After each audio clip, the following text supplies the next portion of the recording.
Today it's the last in the series of grieving.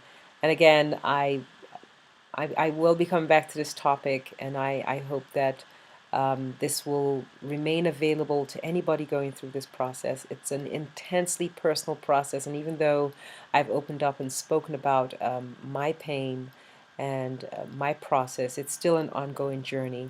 And today, one of the things I want to highlight is don't do it alone. Don't just go in to your mind, the recesses of your mind, and just be there alone. Seek support. It may be support as simple as a loving partner. It may be a compassionate friend. It could even extend to professional support, which is what I highly recommend. This may be the time that you want to invest in a coach, for instance.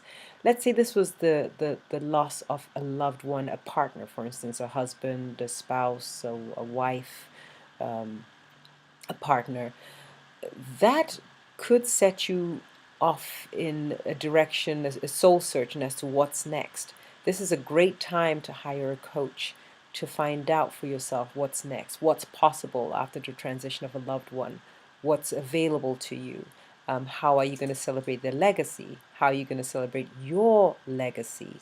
Things like, for instance, a will, mundane things like a will, estate issues. You need the support, and it's critical to get it right now. A therapist is also an option. In fact, is a very popular option. Don't think that therapy is for those who are mentally ill. I know there's a stigma in the African American community, particularly about that. But you want to be able to talk freely about this because that's the only way you can release those emotions and begin to heal and enter into the final stage of acceptance and moving on with your life. So, seek support when you need support. And if you do have any questions or would like support from me, please feel free to reach out to me on my website. Just simply hit the contact button, and I'll be glad to, get back to you within 24 hours. I'd love to hear your comments about this series. I know it's been short and sweet.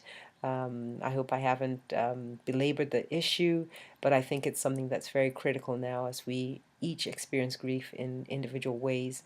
And I just thank you for allowing me to use this video series as a process for my own healing. Until next week, here's your health and wellness.